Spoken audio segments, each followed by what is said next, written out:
Hello, and welcome to an exciting journey through the eyes of Marvin and Bernard Kalb, two of the most respected broadcast journalists of our time. Over a period of 70 years, these two brothers reported some of the world's most historic events and witnessed firsthand some of our nation's most turbulent moments. Marvin Kalb was a diplomatic correspondent for CBS and NBC News for 30 years. In the 1980s, he anchored Meet the Press. He also anchored the Kalb Report, a quarterly broadcast from the National Press Club, emphasizing journalistic ethics and practice. He has authored and co-authored 14 books, including his most recent, The Road to War, Presidential Commitments Honored and Betrayed. Today, Marvin Kalb is a senior advisor to the Pulitzer Center on Crisis Reporting and senior fellow at the Brookings Institution. He is a professor of journalism at Harvard University.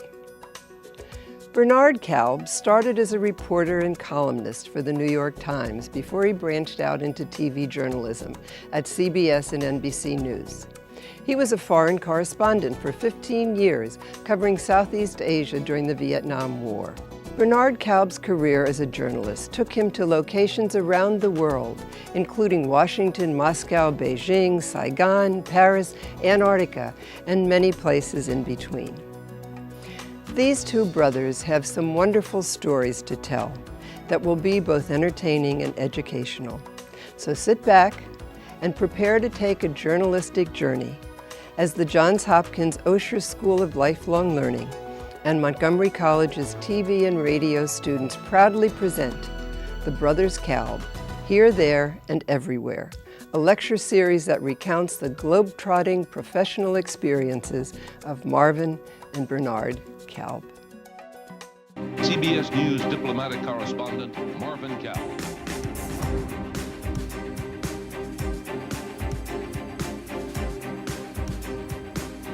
This is Mao Zedong, undisputed The master Pope of slump, Communist China. hit by two Agreement bullets. reduces the risk of war. Do you agree or disagree? Probably be for the last time.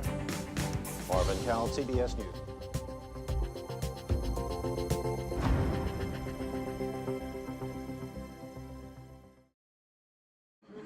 I have a few statistics to remind you of. Here's a headline of a poll done just a few months ago. Only 6% rate news media as very trustworthy. Is that high? Only 6%.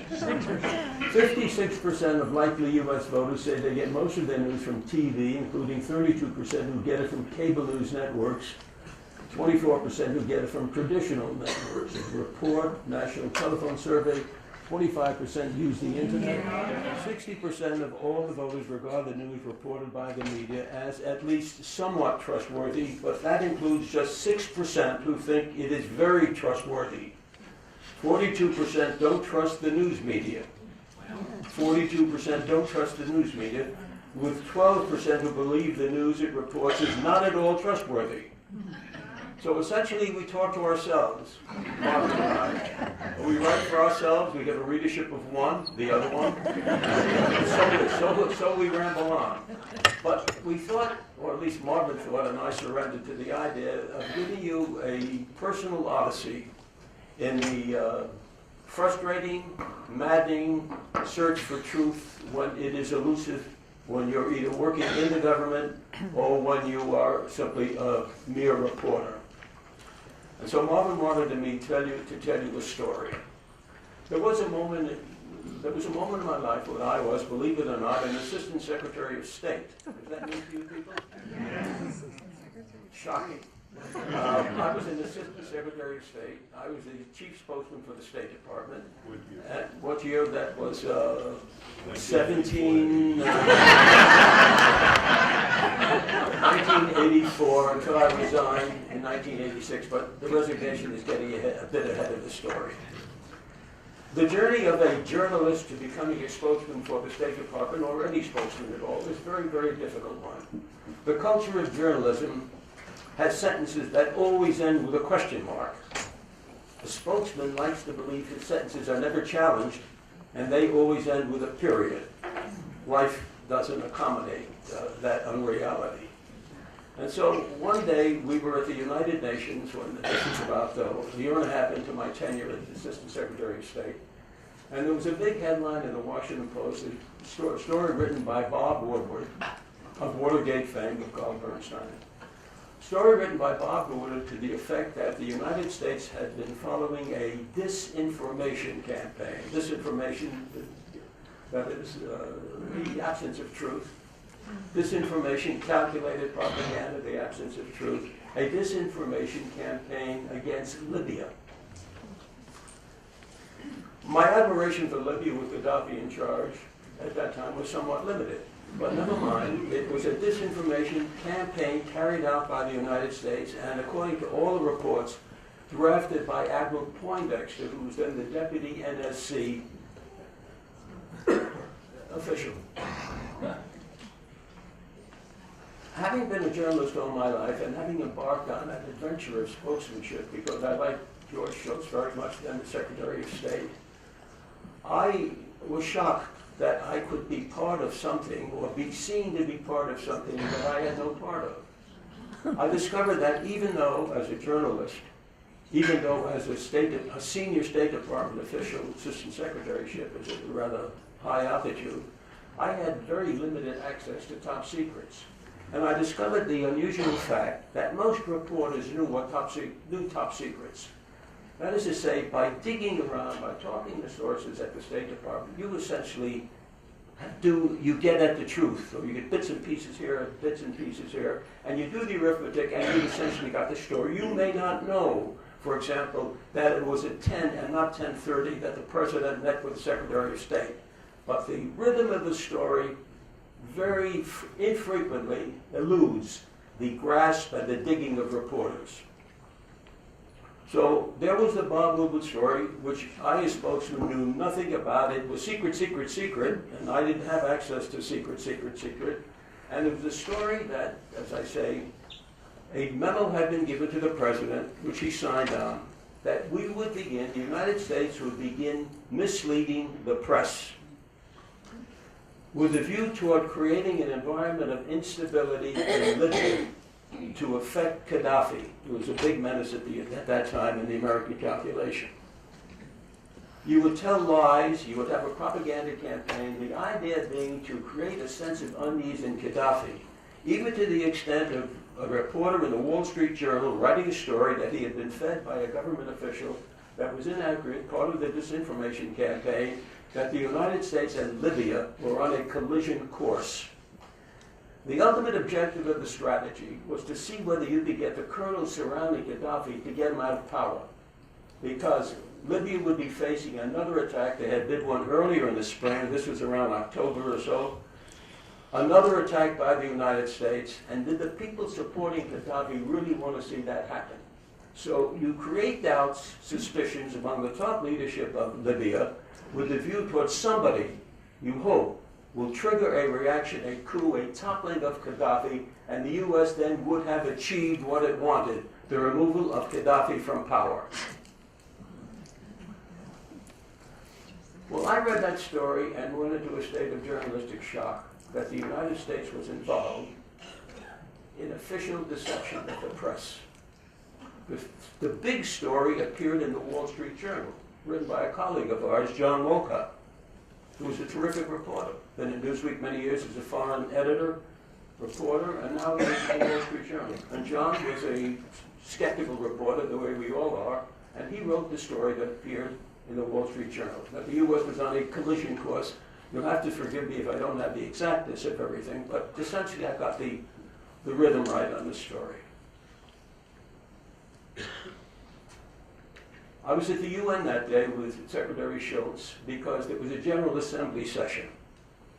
And Shultz saw that story, and he called a meeting of the reporters who normally go with him, travel around with the Secretary of State. And it was in his suite or at the American delegations, U.S. delegation's office at the United Nations, and he knew he was on the spot to the degree that he wanted to be forthcoming. And he essentially justified it, as Poindexter did later, on the theory that it is a tool in a diplomatic kit, that if it takes a little deception to achieve a foreign policy objective, without harm. Then, after all, it was not designed to mislead the American press. It was the foreign press, particularly the Libyan press, who would pick up these propaganda bits. But it happened. It was now in the American press. There was what they call blowback. You try to issue something overseas, and there are repercussions. It boomerangs, and suddenly it's in your press, although that may never have been intended to be the purpose. In the course of this gathering, in the room at the U.S. delegation's office at the United Nations, Schultz justified it, and there was a big story later on. This was before I committed my action, in which Schultz defended it by saying, he quoted Winston Churchill by saying that in time of war, the truth is so precious that it must be attended by a bodyguard of lies. In time of war, the truth is so precious, it must be attended by a bodyguard of lies. And the story in Newsweek for October 13th, 1986, was titled, in fact, A Bodyguard of Lies. But Marvin's asked me to be personal, and if I'm not personal, you won't understand the impact of the story, at least on one person. I was not convinced. It was a Thursday, as I recall. It was a Thursday morning that the Woodward piece appeared in the Washington Post, and it appeared as a banner headline story across the entire newspaper. It was a big deal. And I was up there covering Schultz as a reporter. Bernie was the spokesman. And when this story broke and I got word of it, I immediately called the press office, the traveling press office, run by my brother. Now, during this particular time that Bernie was spokesman, our conversations were so pathetically strained. It was the most uncomfortable period of my life in terms of a relationship with Bernie, with whom I have an extremely close ties, very close relationship. And I would say to him as what's going on in Moscow? And he would begin to talk to me about weather and menus and a dinner that Phyllis prepared the night before. And it was terrible. It was really awful. But I had to get through to him because this was a big story and he had to say something. And I was told that there was going to be the Schultz backgrounder meaning that Schultz speaks, but you can't quote him. You can say something like, U.S. officials say, and we'll get into that in a little bit more in terms of ground rules.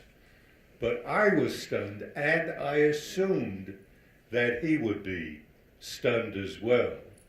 And I knew that we were going to be going up, we were going to leave New York and go down to Washington, because the following night was the beginning, as I remember correctly, of the Yom Kippur service. And so we both had to be there for that, wanted to be there, and was leaving New York. But leaving it, I'm looking at him, and I'm saying this guy is going through agony at this point. So after the meeting, I went telling Schultz I was going to be leaving to go back to Washington because it was Yom Kippur. He asked me, tell me a little bit about Yom Kippur. I think he was making conversation at that point because I like to think that he, the issue having been exposed, felt a little embarrassed. And I told him that I'm having very difficulty living with this story. I've been a journalist all my life. My pursuit has been for the truth, and the idea of propaganda and deception and lies to be used against me by officials is not exactly rhyme with my requirements. So I'm going to go down for the holidays, but I leave with this terribly uncomfortable feeling, and I want to be upfront with you and tell you about my feelings at this particular moment. And we went back to Washington, and I remember there was a party for Hal Sonnenfeld, a birthday party, and I was at it, and you may have been there too. And Secretary Schultz was at it because Hal Sonnenfeld had been a counselor at the State Department and a good friend from Germany of Kissinger's and whatnot. And I stayed away from him at this reception because I was still in the midst of how should I say it, the beating of what was taking place. It was still squirting at this whole thing happening. Now, that was Sunday night. Sunday night. The story broke on a Thursday morning. Sunday. So when Friday. When did you know in your gut that you had to leave? Well, I had a very brutal weekend that weekend, trying to find my way through this thing, because I knew I couldn't coexist with it. But how would I? But maybe could I? Maybe I could overlook it. Maybe I could shade it a little bit. But clearly I agonized about what I would do. As I said in my, anyway, you'll see some of that. I thought about it, and you called up on Monday morning, because I must have hinted something to you. And You did not hint anything. I, in my sensitivity, picked up your agony, and I checked on Monday morning, and I was wondering whether you were going to go to work. And Phyllis said he left at the usual time, which was 5 a.m., to be down at the State Department by 6. But when Marvin raises the question between us, I remember once I was in the Oval Office with the President and Schultz and a few other officials, and the question came up with, how do you deal with your brother who's in the press corps? And somebody said, oh, he put Marvin in a blind trust. That's the way it was. Anyway, the Monday... What happened on that Monday? Well, on that Monday, I called in sick. I took the coward's way out for one day because I was still acting. I said, I'm not going to brief today, which I normally did every day at noon. I reviewed foreign policy, new initiatives, old ones, reorchestrated, and so forth. And I called in, I'm not coming in today. I don't feel right. Anyway, the next morning, I did go in. And I went right to Schultz's office. I got to his office, and I asked his aide, Charlie Hill, that I had to see the secretary this morning. I think I told Charlie exactly what I was going to do. He now teaches at Yale. And either Charlie or when I went in to see Schultz, I told him about my feelings about the government using disinformation, lies, propaganda, using the American press as an instrument of policy, when our job was to tell the people what was really happening, the truth. And either to him or Charlie before, but I think I probably told it to Schultz too, I quoted a line that we say, and I told him it was Yom Kippur as well, and I quoted a line that I remember from the Yom Kippur service. I remember it because we see it every year. Deceit shall not cross my lips. Deceit shall not cross my lips. And so I told him I'd be resigning, effective immediately. I will not be identified with this. Not only that, I think it's a terrible mistake for the United States because of the destruction of its credibility around the world. And America to be portrayed as just another miserable country that lies when it needs to and so forth. So thank you very much. I've been a year and a half. I never hoped it would have to end this way, but here it is. And then I went down, the briefing was held, and I stood up there and announced my resignation. It came as a big surprise to the press. I was trying to find a tape that had my resignation. It exists. It was a very, very emotional moment, as you might imagine. I'd been in the job a year and a half. I'd left NBC to take this job. Leaving my NBC salary, going to work for the State Department was like leaving the Waldorf to go to a YMCA tent. But be that as it may, it was a part of my life at that point that I really wanted to do. And I was terribly disappointed that that ended this way, but there was, for me, deceit shall not cross your lips, an inevitability about what I did, and everybody later, when the applause ended with the journalistic book, everybody knew that that's what I would do. And a few people in the State Department came down and said to me, two variations, a whole polar reaction. And this is all under the heading of the media we're talking about.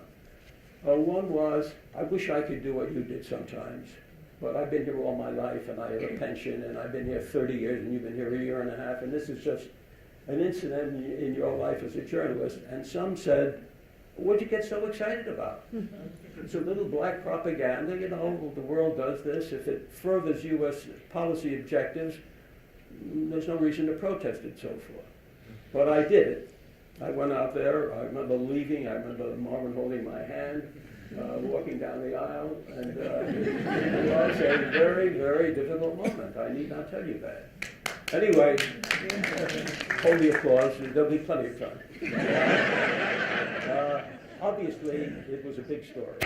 It was the front page of the New York Times, the Washington Post, all over America. It was the front page story. I have to quickly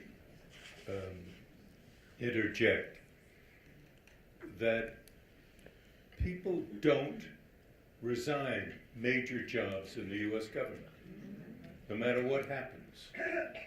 I think, to the best of my memory, Bernie's resignation, followed by about a half dozen years, the resignation of a Secretary of State, Cyrus Vance, because Vance disagreed with the effort of President Carter to free the American hostages in Tehran. But those two resignations, I think, are the only ones that can be registered, at least in my memory. Does anyone have any others? Archibald Cox. Archibald Cox would be, absolutely. Yes, sir. George Marshall in the Truman administration over the recognition of Israel. George Marshall, to the best of my knowledge, did not resign. He registered his complaint, but he did not resign. It is very difficult to pick yourself up when you are one of so many, and everybody, theoretically at least, dedicated to helping the country in one way or another, to stand up as an individual and say no. I think the Times described it that I had just joined the most exclusive club in America, people who resign on the basis of principle. But I tell you, difficult as it may have been, but that's all aside from the point. The point has to do with the pursuit of truth, whether you're the spokesman. Even when I was a spokesman, I would sometimes tell the secretary, I would get these guidances, press guidances, to deal with questions that were coming from the floor. Well, how did the United States do this? Why did the United States do that, et cetera, et cetera? And I had to be prepared with the answers. And so you get press guidance, printed out word for word what you have to say, which you eventually absorb, and you don't have to look at the guidance, but you know what the guidance is, you know what the ground rules are, where you're supposed to go. And I always found them as a reporter as thin, because I remember once telling the Secretary of State before I went out to brief, and I had a handful of press guidances, anticipated questions and answers. I said, Mr. Secretary, if I were back in my old seat and I said, and the spokesman said this, I'd burst out laughing. I need help from you. So we called a meeting of all the other secretaries of state, the assistant secretaries, Near East, Asia, and so forth. He said that I was very unhappy with the press guidances I was getting because they were so meager. I mean, they were so anemic. They were news-starved, etc. And they said they would do better. But the trick is, of course, on the official level, unless you need it, you try to say as little as possible. Often, just the tragedy of it all is that the press, you in the press here, you can help win endorsement for public policy if you know what's happening. If I tell you, may not be able to tell you everything, not to violate security, that's a whole other field. But if I tell you why I've taken step 1, 2, and 3, rather than offer you a lot of vaporized words, I will get your support, and you will vote for me. But if I'm getting the menu of gibberish, you start to fall away. You're not persuaded, etc. Marvin? No, I was going to make 2 quick points.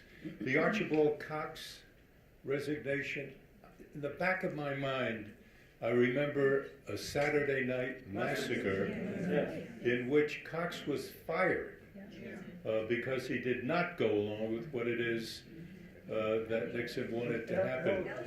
But Elliot Richardson, that's right, absolutely right.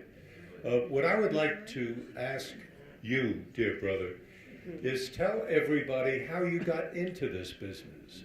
Why did you become a journalist and not a dentist or a doctor or a lawyer? I mean, why a journalist? What happened?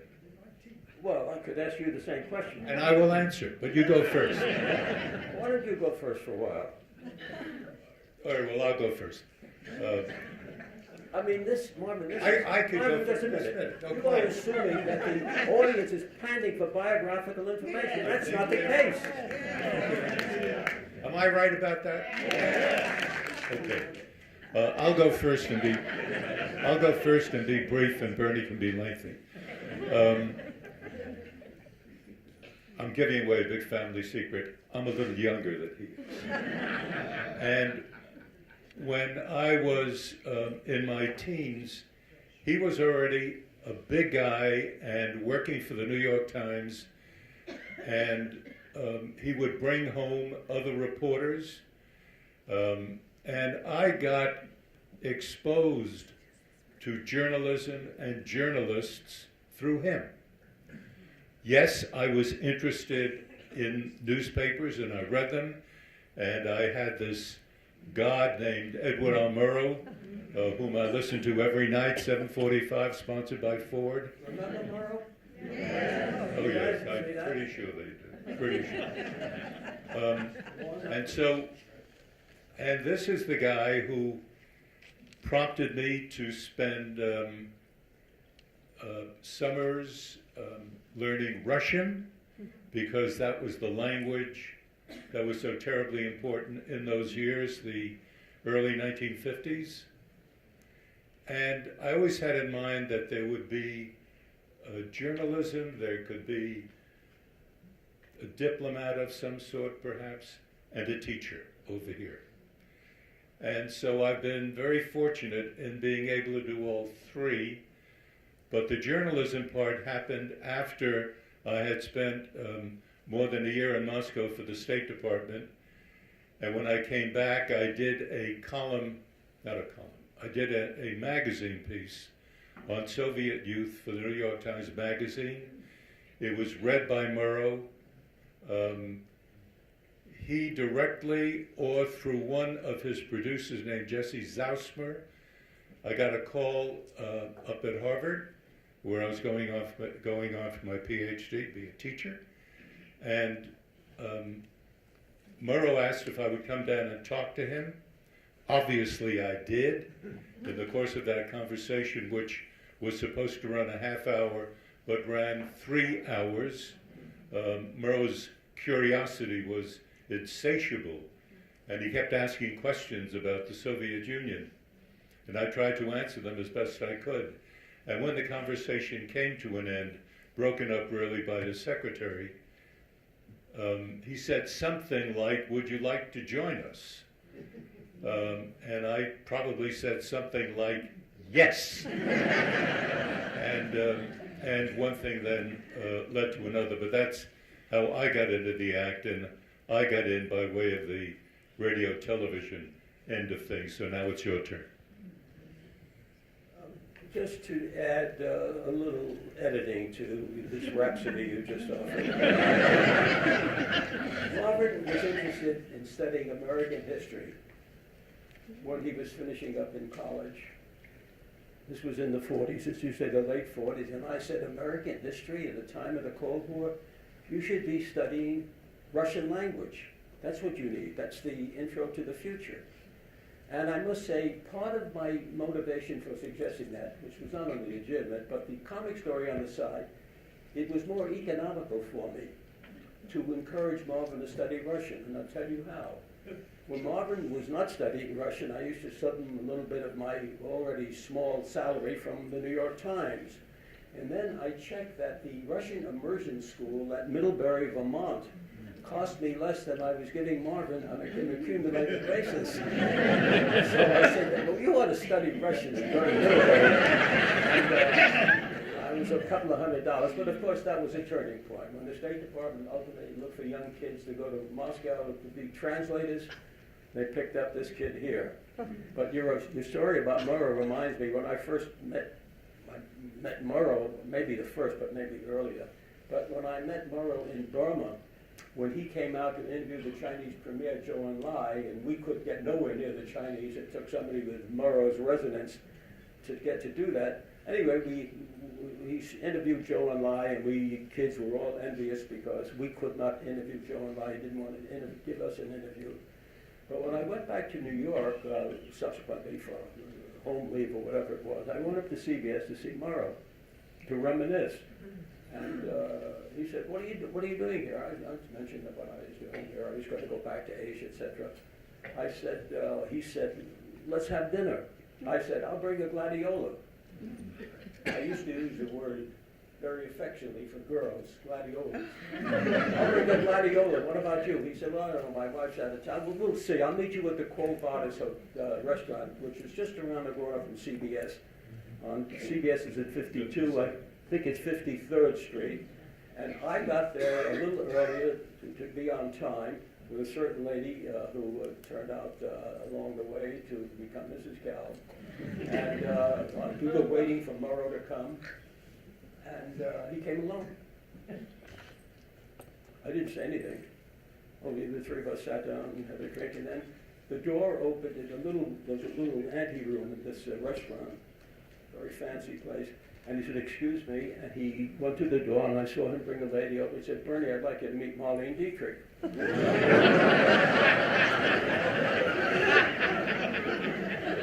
we met Marlene Dietrich. The four of us went into the restaurant, and I noticed all people were looking at our table.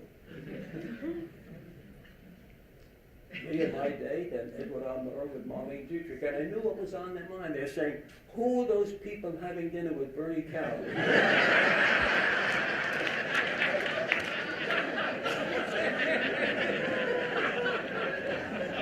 As Kissinger would say, this story I told you has the added advantage of being true.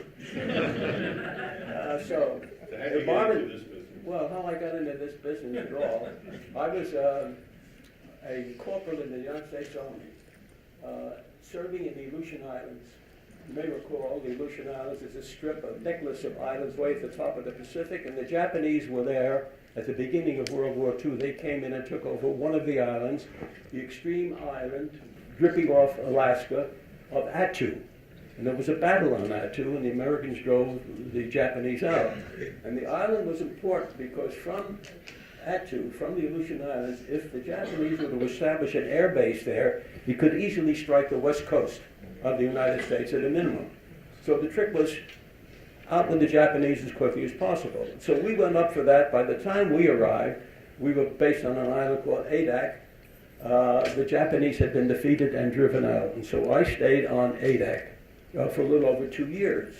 I worked on an army newspaper then, that was the editor of which was Dashiell Hammett. The thin man, etc., Dashiell Hammett. The gentleman who often accompanied who? Lillian Hellman, exactly. So we got a few real scholars here. Lillian Hellman. And Hammett was our editor. We were kids, barely grammatical. And there was Hammett, with his fame. Hammett, he was 50, we were 20. That was once upon a time. To put our newspaper together, we had a 4-page newspaper, by 11, the regular, and we took whatever the armed forces gave us, but I felt it was behind. So we would listen to the CBS News Roundup at 8 a.m. I don't know whether it still exists. 8 a.m., in which the CBS correspondent, an anchorman in New York, would bring in correspondents from all over the world. And we would listen to the CBS Morning Roundup and take notes and then incorporate it in our paper, which were the late bulletins on the various war fronts, MacArthur, Eisenhower, Europe, Asia, etc. Well, we listened night after night, and one day we were listening to Alan Jackson reporting from Germany, or maybe he was the anchorman then, a well-known correspondent, Alan Jackson. We heard Winston Burdett, you may remember David Schoenbrunn, you remember those names? Daniel Shaw, who else? Alexander Kendrick. And I'm listening, and I say out loud in a Quonset hut up there in Adak on the Aleutian Islands, Alan Jackson has a cold. Alan Jackson has a cold. So my colleagues on the paper, look, he doesn't have a cold. So listen tomorrow. Listen. I said, hey, look, Alan, by now we were on a first-name basis with these people who didn't even know he existed. He said, Alan has a cold. They said, he doesn't have a cold. He said, I'm going to write a letter. So I wrote a letter to CBS, attention Alan Jackson, do you have a cold? And I explained, who's this? that you? I didn't know you were here, Kathy. Oh, how lovely. Kathy has talked to this group. Yeah. She the girl went to Vietnam and Stanley Colonel, her father. As it happened, before I got an answer, I went back to New York. By then I was discharged, I think. I'd been up there over 2 years in the Illusions. I got back to New York and I was trying to find something to do. I was out of the Army, honorably discharged. I had to get a job. I was already 20. And I got in touch with CBS and they said, sure, come on up. And when I got there, I didn't realize I was a celebrity because one of the reporters took me on and said, hey, he's the kid who wrote the letter. And they said they had no job for me at all, but the same fellow said, at WQXR, are you familiar with QXR? Yeah. QXR, go see my friend at QXR. Maybe you'll get a job writing the news for their radio people. I went up there, they said they had a job for 1 day a week, $9. But why don't you take it as you look around? I said, taken. Within a matter of a month or so, the New York Times either owned it at that point or took it over with ownership, and they moved the people who were writing the radio broadcasts from 57th and 5th Avenue, where where QXR is, moved it right into the city room of the New York Times. And when I was there writing radio news broadcasts, but I also began volunteering to write stories about talking to the editor of the radio section, talking to the drama editor, the travel editor, and I was writing stories for different sections of the paper independently, so freelance within the New York Times. And I would keep up very, very closely with two particular friends, names you may know, Abe Rosenthal, who was the great, great editor of the New York Times, my closest pal, and Arthur Gelb, who succeeded Abe as a managing editor of the New York Times. And there's a quote here by Abe on the story about Poindexter and the disinformation. Abe said here something about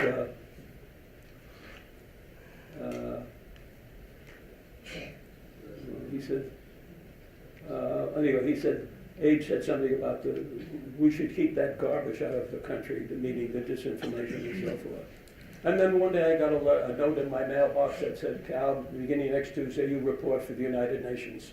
And then I began to cover it. Next thing you know, I was in the Antarctic in Asia for 15 years. It happens very, very quickly. No, but you're making your entry into journalism sound like an accident.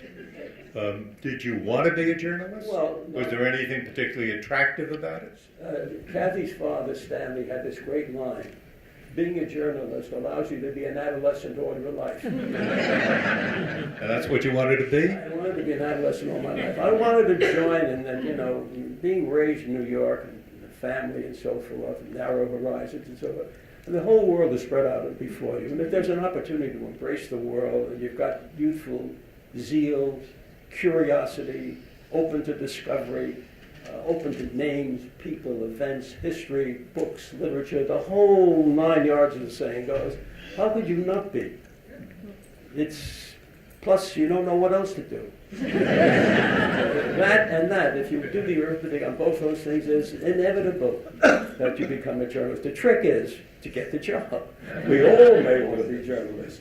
How romantic it can be, how dramatic it can be. I was a foreign correspondent for the New York Times.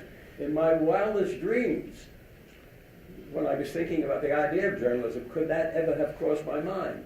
Well, there's nothing to it. What foreign correspondent? But what about becoming a journalist today? And what, in your judgment, is the principal difference between being a journalist today or a foreign correspondent today and when you were? The answer is so easy that I'll let you answer it.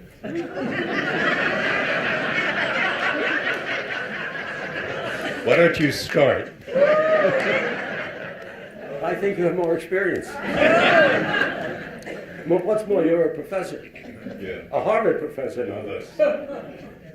No, but let me make a couple of points on that because it might be of interest. Well, but keep in mind this percentage I told you about, 6%. Yeah. Find the media trustworthy. Right, and part of the reason is the word that you just used, media. The word media has not always been journalism. It really started, in my judgment, in the late 1960s, when Richard Nixon's vice president, Spiro Agnew, began to take it into his head. Remember? Oh, yeah. How can you forget Spiro? He took it into his head that one way, you get back to the Vietnam War, by the way, one way that you can eliminate the skepticism of the American people for this war, their lack of enthusiasm for this war, is to do something with the press. And what you can do with the press is diminish their stature in the eyes of the American people. Well, how do you do that? Well, you begin to raise questions about them. And they would raise questions about whether some of us were Romanian agents, remember that, or whether were you? Yeah. Whether you are seriously an American first, or because you're a foreign correspondent, are you too heavily influenced by foreigners? These strange ideas came up. And Agnew began to speak about the leadership of the networks being a small group in New York, in Boston, in Washington, as if this small group had no relationship whatever to the rest of the country. Forgetting, for example, that somebody like Rather, as an anchorman, comes from Texas, or Schieffer from Texas, or Cronkite from Missouri, or Jim Lara from I don't know why Texas, really. That's a great bumper crop. But the point is that it didn't matter where you were really from. It mattered that you were being lumped into something that sounded foreign, different, un-American. And the word sort of got out, and I have to say that led to an attitude on the part not of most Americans, but of enough Americans to raise questions about what it is that they were hearing. And during the Vietnam War, because of reporting by Bernie and other reporters working in the war, covering the war, that war, after a while, from the 67, 68, 69, 70 period, was not going well for the United States. And so if you began to say that, it began to be portrayed by the White House as you taking a position against the U.S. And it spread. And there really, in that period of time, two revolutions in journalism got started, roughly at the same time. One was a technological revolution, which we are still in the middle of, and the other was an economic or financial revolution. I remembered that when Bill Paley was the principal owner of CBS, he really cared about the journalists. He called us his jewels in my crown. He really honored us, respected us. He liked Murrow very much. They had a terrific and very close relationship until Murrow began to do broadcasts that he did not like. And even if he liked them, he didn't like the idea that sponsors were pulling their ads from CBS and giving them to NBC. That represented a loss of money. That he did not want. But Paley liked us very much, and I remember one conversation in December of 1961. He'd have us, the foreign correspondents, come back at the end of the year. We talked about that a couple of weeks ago. And he would have a dinner for all of us. And at the dinner, he would give us his plans for 1962. And Charlie Collingwood, great CBS journalist, and the only one who ever called Mr. Paley Bill, said, "Bill, that's going to cost you a lot of money." And Paley answered, almost the exact words, "You guys cover the news. I've got Jack Benny to make money for me. And what that meant in a very real way was that from a financial point of view, CBS News never made money, always was a lost leader. But he didn't care because he made so much money with Jack Benny and Ed Sullivan and all of those other people. So again, from a financial point of view, news was a lost leader, but it was there to serve the national interest, the common good. It was a good thing, and he's prepared to take a loss. That is no longer the case. Everything in journalism is now regarded as a business, and everything in business has to make money. And if you don't make money, you're going to lose. You're going to lose your job. You fire producers left and right, writers, directors. They don't fire anchor people that easily.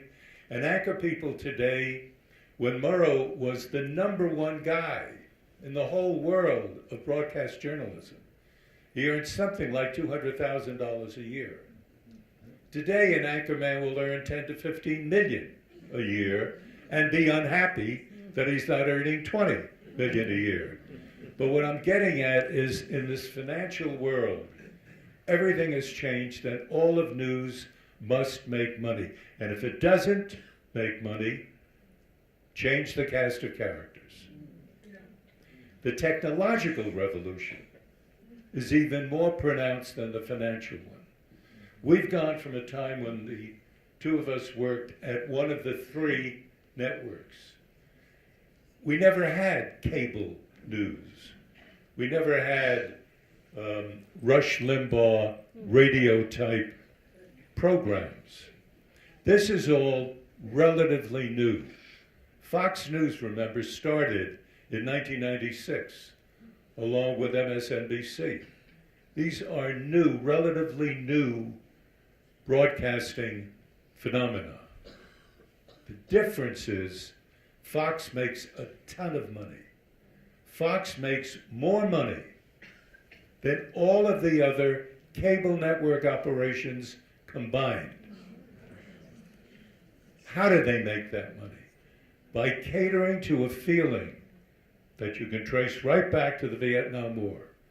Catering to a feeling that there are people using the airwaves somehow or another to undermine this country. Not to provide news, but to undermine the country. And that becomes unacceptable.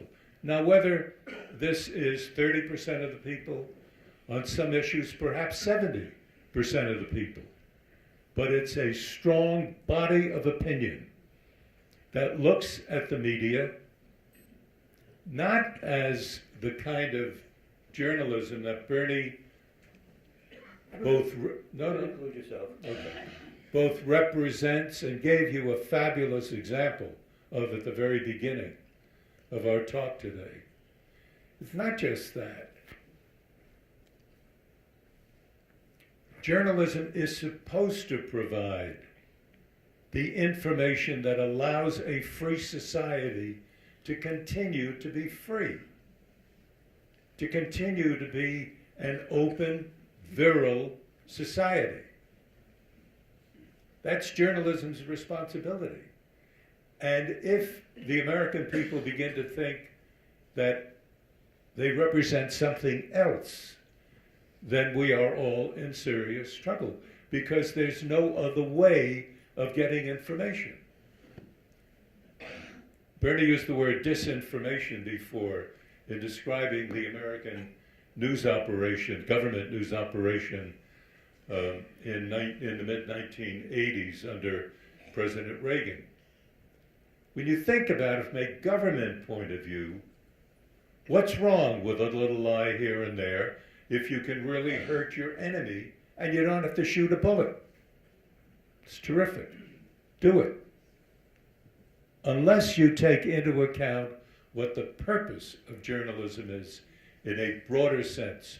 You also had in your resignation statement something about holding something up to the sunlight to get some check on truth. what is truth? Hold it up to the sunshine and try to get a feeling of it. This society must have that. And these two revolutions, the technological and the financial, have undermined, to a certain meaningful degree, the essence and purpose and heart of journalism. And it must be restored, or else we're all going to be in even deeper trouble. But the essence, the pursuit of truth, as Bernie has put it several times this morning, is the essence of journalism and must be maintained even in the face of these two revolutions that have transformed journalism and continue to transform journalism. And I look that it's 11 o'clock now, and I know that we take a break. So if you'd like, we can take a break now for a few minutes and come back, and we'd like to continue this discussion. And in this last hour, which is the last hour that we're going to be together as a class, let's at least take the last 30 minutes of that last hour and open it up to your questions, not just about journalism, by the way, but about anything that we might have said in the course of the last 5 weeks. So let's take a break now. We hope you enjoyed this edition of the Brothers Kalb, Here, There, and Everywhere. Join us again next time for an up-close and personal view of the unforgettable events that shaped our nation and the world. And remember, you can always join the conversation on Facebook and Twitter.